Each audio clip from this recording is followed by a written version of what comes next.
Hello my செல்ல குட்டீஸ், welcome back to our channel Keer's life hub. இன்றைக்கி நம்ம டீ கடையில் போடுற மாதிரி வாழைக்காய் பஜ்ஜி வீட்டிலேயே எப்படி சூப்பராக போடலான்னு பார்த்துடலாம் வாங்க. ரொம்ப ஈஸியான மெத்தட் தான் நான் உங்களுக்கு சொல்ல போகிறேன். ஃபர்ஸ்ட்டாக நான் ஒரு 4 வாழைக்காய் எடுத்துக்கிட்டேங்க. ஸோ இந்த மாதிரி சின்னதாக இருக்கிறதுனால நான் ஒரு 4 வாழைக்காய் எடுத்துக்கிட்டேன். இந்த 4 வாழைக்காயிலேயே நம்ம ஒரு 30 பஜ்ஜி கிட்ட போடலாம். அதனால் நீங்கள் கணக்கு பண்ணி வாழைக்காய் எடுத்து கட் பண்ணிக்கோங்க. இந்த மாதிரி ஃபஸ்ட்டு 2 எட்ஜையுமே கட் பண்ணிடணுங்க.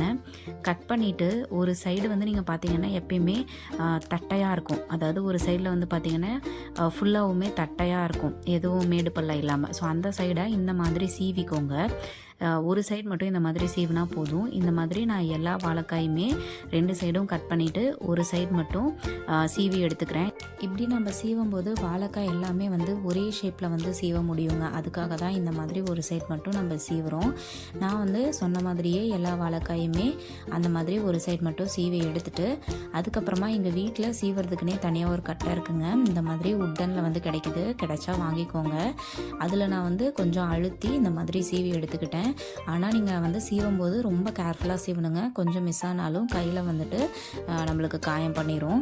இப்போ பார்த்திங்கன்னா பாருங்கள் எவ்வளோ ஈவனாக கட்டாயி வருதுன்னு சொல்லிட்டு நான் எல்லா வாழைக்காயுமே இந்த மாதிரி சூப்பராக கடையில் கட் பண்ணுற மாதிரியே சீவி எடுத்துக்கிட்டேங்க. நான் அந்த உட்டன் இது இங்கே லோக்கலில் மார்க்கெட்டில் கிடச்சிது 300 ரூபா, அதுதான் வாங்கியிருந்தேன். பட் இது இதுக்குன்னு கிடையாது. நம்ம பொட்டேட்டோ சிப்ஸு, அதே மாதிரி மரவள்ளிக்கிழங்கு சிப்ஸு எல்லாத்துக்குமே யூஸ் பண்ணலாம். நல்லா அந்த நைஃப்மே சூப்பராக சீவுது. அது போக நம்ம அட்ஜஸ்டபிள்ங்க, எவ்வளோ மொத்தத்துக்கு நம்மளுக்கு வேணுமோ அந்த அளவுக்கு நம்ம அட்ஜஸ்ட் பண்ணி சீவிக்கலாம். அதே மாதிரி ஒரு சைடு மொன்னையானாலும் இன்னொரு சைடு டர்ன் பண்ணி நம்ம யூஸ் பண்ணிக்கிற மாதிரி ரொம்ப சூப்பராக இருக்குங்க. இந்த மாதிரி கிடைச்சா மிஸ் பண்ணாமல் வாங்கி வச்சுக்கோங்க. மல்டிபர்பஸ் யூஸ்ஃபுல்லாக இருக்கும். ஸோ நான் எனக்கு எதை எடுத்திருக்கேன்னா ரொம்ப ஈஸியாக செய்யக்கூடிய சக்தி பஜ்ஜி போண்டா மிக்ஸ் தாங்க எடுத்திருக்கேன். 500 கிராம் பேக்கெட் வாங்கியிருந்தேன். பட் நான் அது ஃபுல்லாக யூஸ் பண்ணலை. அதில் பாதி 250 கிராம் தாங்க நான் யூஸ் பண்ணிக்கிட்டேன்.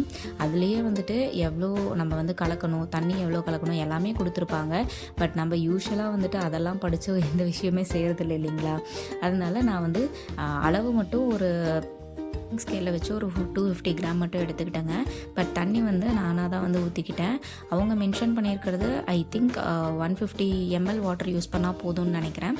பட் நான் அதெல்லாம் பார்க்கலங்க. நான் எப்பயுமே எப்படி கலக்குவேன் அப்படின்னா ஃபஸ்ட்டு கொஞ்சமாக தண்ணி ஊற்றி கட்டியே இல்லாமல் நல்லா கலந்து விட்டுருவாங்க.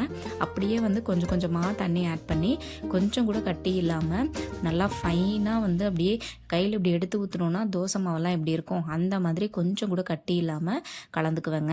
இந்த மாதிரி தான் நான் கலந்து எடுத்திருந்தேன்.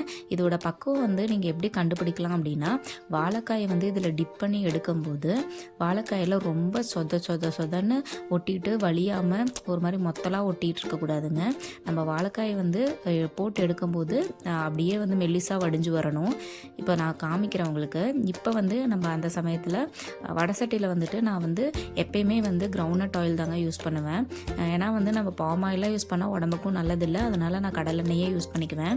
இப்போ நம்ம கலந்து வச்சுருக்கிறதுல அந்த வாழைக்காயை டிப் பண்ணி இந்த மாதிரி ரவுண்டாக ஒரு குண்டா வச்சுக்கோங்க. ஏன்னா அப்போ தான் நீங்கள் அதில் டிப் பண்ணி சைடில் தொடச்சிட்டு போட முடியும்.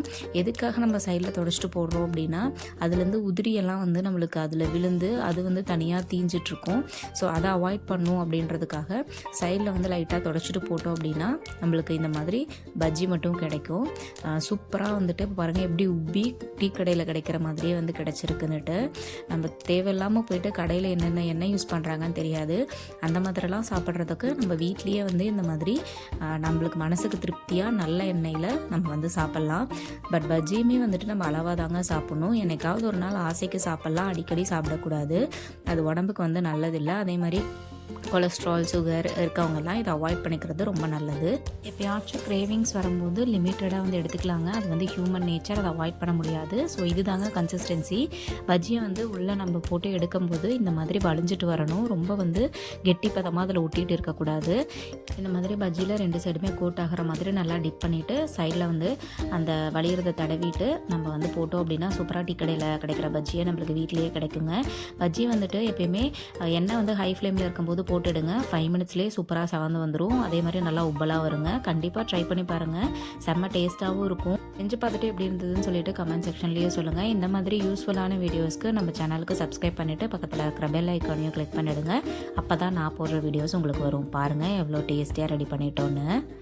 தேங்க்ஸ் ஃபார் வாட்சிங். Ta-ta by.